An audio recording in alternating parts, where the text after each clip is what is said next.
nome dela é Vrísia Correia Araújo. Isso é uma planta de Mata Atlântica muito, mas muito cobiçada e poucas coleções tem ela. Do lado dela aí, florzinha branca, aqui nós temos aqui, ó, uma planta da África, das regiões montanhosas da África. Também é uma planta muito cobiçada por colecionadores. Hoje, os grandes orquidários do Brasil já estão reproduzindo esta planta.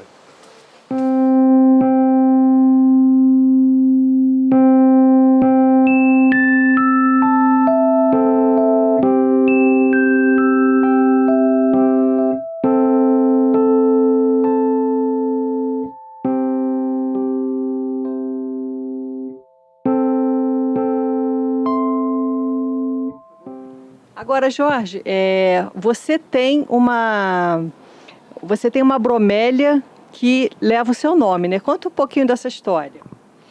Isso foi justamente lá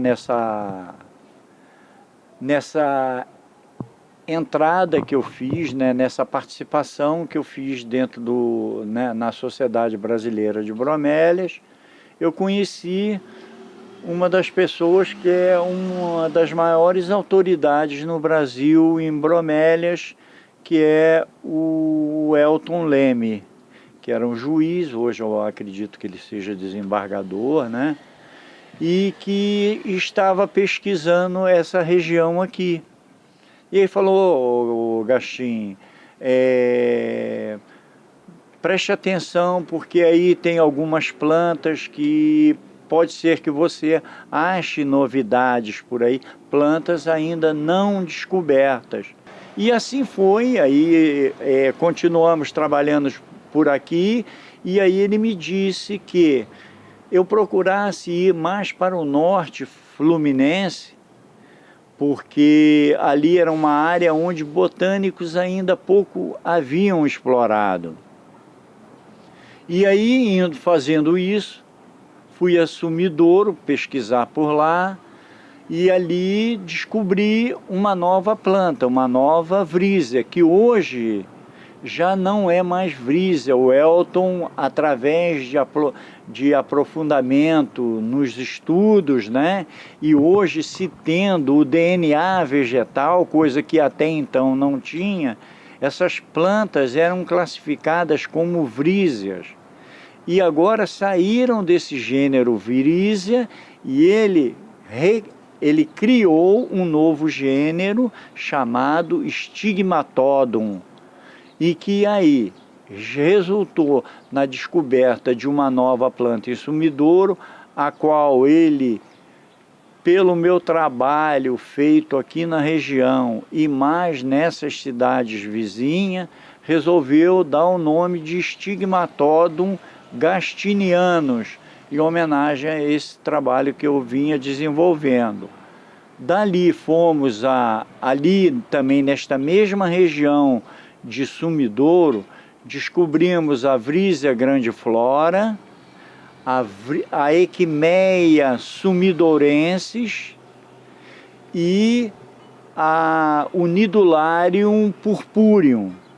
Dali fomos para Madalena e lá em Madalena descobrimos uma nova planta que passou a se chamar Stigmatodon crocianus, também todos em parede de pedra, com uma inclinação muito grande e que eu, inclusive, tive que aprender alpinismo para poder acessar essas plantas, porque os botânicos antigos não tinham meios para chegar a essas plantas.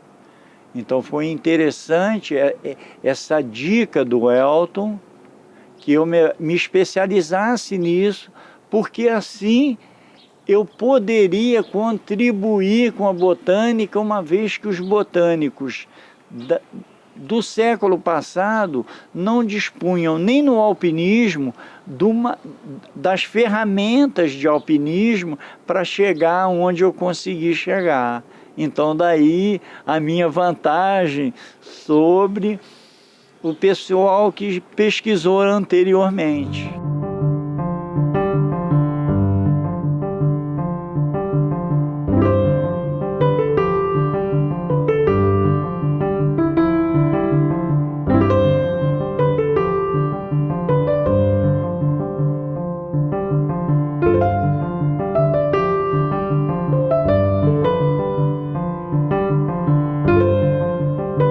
Fomos até o Horto Municipal de Nova Friburgo, um dos espaços mais idílicos e belos no centro da cidade.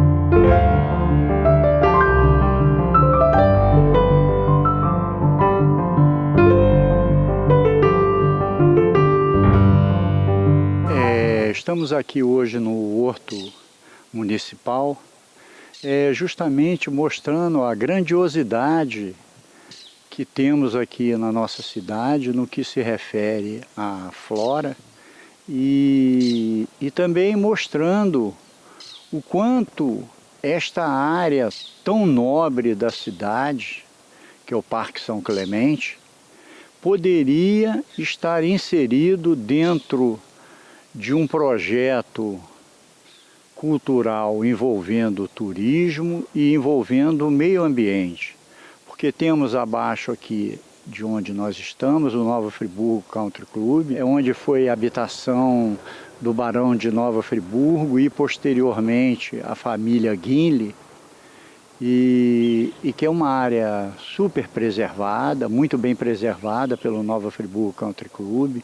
E logo atrás desse clube temos uma construção muito importante, pois é uma construção do Parque Hotel, onde é uma construção feita pelo Lúcio Costa e que é um dos maiores arquitetos do país e que está em ruínas, está sendo deteriorada pelo tempo, sem que nada seja feito no sentido de preservar este patrimônio cultural não só do povo friburguense, mas do país, e que poderia, junto com o Country Club, mas essa área do Parque Hotel e aqui o Horto, tornar-se um corredor verde, onde poderíamos ter aqui dentro do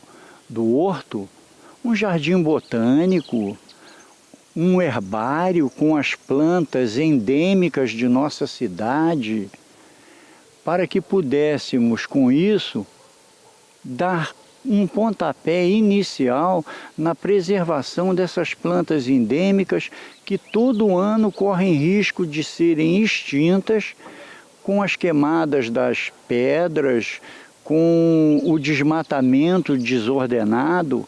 Então o horto poderia desenvolver, paralelo às plantas de reposição das praças e dos jardins, também um projeto no sentido de se preocupar com as plantas nativas da nossa região.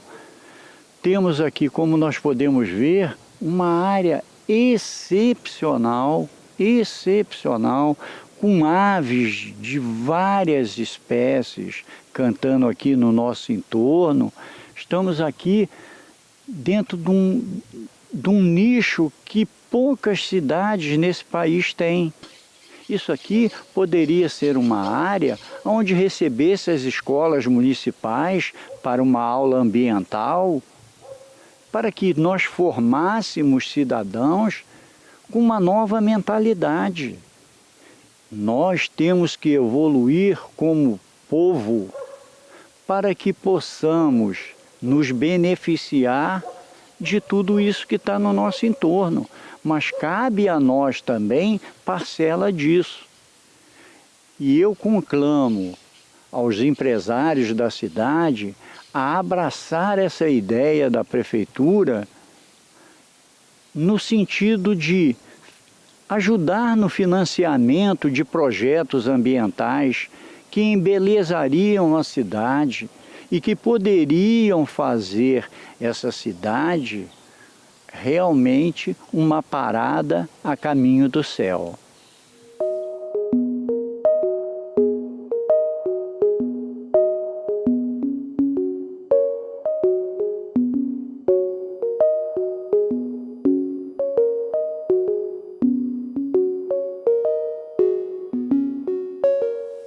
Esse trabalho que tem sido desenvolvido aqui por mim, pelo Rodrigo Feitas, pelo Jalmirez Silva, o Jalmirez muito ligado na área dos pássaros da cidade, e o Rodrigo com as plantas acima de 1.700 metros, né? E o meu mais abrangente, eu não me detenho em algumas famílias botânicas, eu procuro olhar como um todo o que nós temos na nossa região, resultou na descoberta de algumas plantas raras e endêmicas da nossa região. Por exemplo, na área de Macaé de Cima,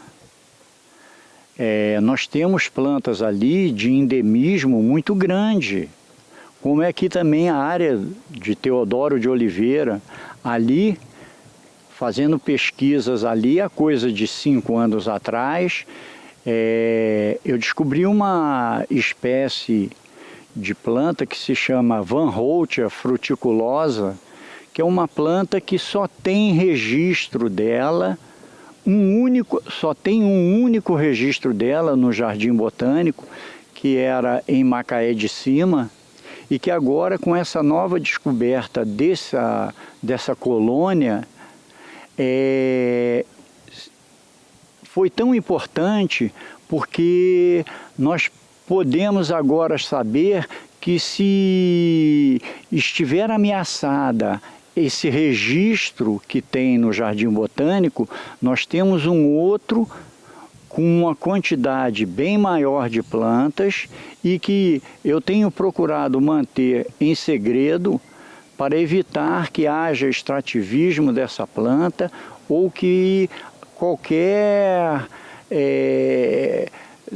e que em caso de qualquer situação podemos ter ali um meio de recompor essas plantas.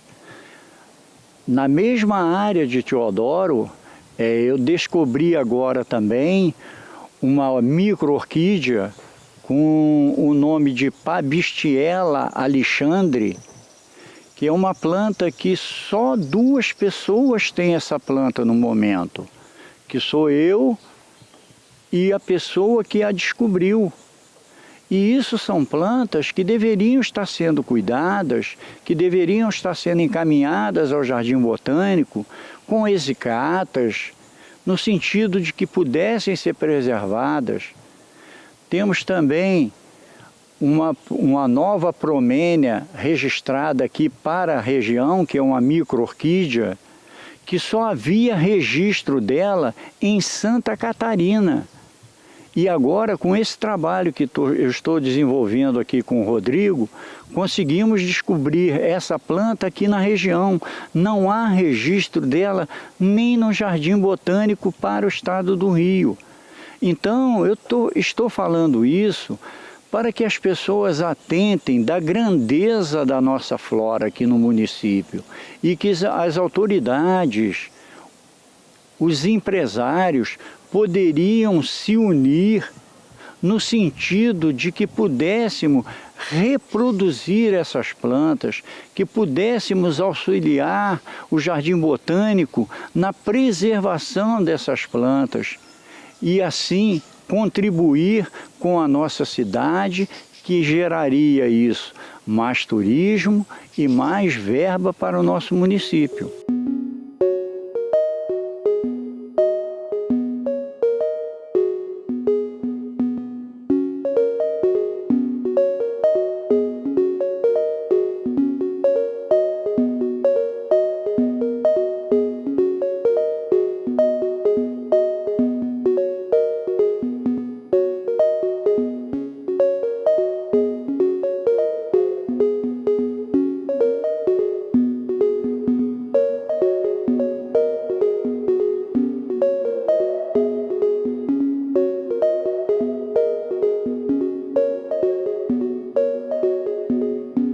Eu acho que se o poder público tivesse sensibilidade ou buscasse meios, e eu tenho plena convicção de que é extremamente fácil para ele verba para uma desapropriação deste prédio do Lúcio Costa e fizesse desse conjunto junto com o Horto e mais o Nova Friburgo Country Club na frente, teria uma área enorme em que poderíamos fazer um jardim botânico, um herbário, para que pudéssemos ter execatas aqui das plantas endêmicas de nossa cidade e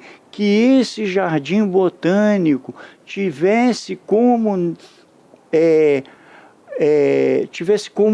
seu ponto principal a reprodução das plantas de Mata Atlântica de altitude para a reposição não só em nossa cidade, mas em toda a extensão da Mata Atlântica como um todo em altitude, porque poderíamos fornecer plantas para todo esse país em regiões que essas plantas já estivessem extintas, mas que fossem dessas devidas localidades, enviadas para lá para desenvolver um projeto de reflorestamento dessas áreas.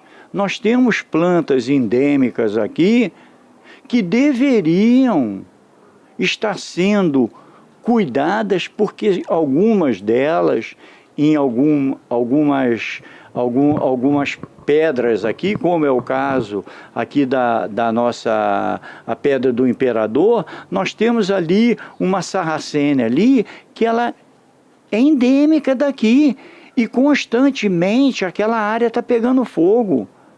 É uma planta que a hora que o fogo pegar ali e exterminar, foi-se embora uma espécie e que nós poderíamos, dentro de um projeto desse, estar reproduzindo ali para, no caso, uma reintrodução. Então eu creio que cabe a nós friburguenses, cabe a nós que amamos esta terra como ela é ou como ela já foi, nos preocuparmos para que não venhamos tirar ainda o pouco que restou, mas sim aproveitar esse ensejo, aproveitar isso que ainda temos aqui e tentar reproduzir essas plantas. E eu acho que cabe ao poder público estar atento a isso. Nós temos um filão aqui de ouro, que é essa Mata Atlântica exuberante, e que, no entanto, não usamos isso como benefício para atrair recursos para a nossa cidade. Porque um turismo ecológico, um turismo de preservação, você vai trazer um turismo limpo para a cidade. Então, para que isso aconteça, nós temos também, como cidade, oferecer isso a esse turista que vem. Porque eu acredito que é o seguinte, é bonito uma cerejeira, lindo, maravilhoso, mas eu não acredito que nenhum europeu venha gastar dólar aqui para ver cerejeira. Mas para ver um ipê amarelo, para ver uma Mata Atlântica jorrando as suas cachoeiras, ver um pé de uma quaresmeira, ver um pé de sanandu florido, ver uma orquídea, ver uma bromélia em flor, virão de todas as partes do mundo, porque o mundo inteiro está preocupado em preservar a Mata Atlântica. Então cabe nós que vivemos dentro dela ainda mais estarmos preocupados com isso.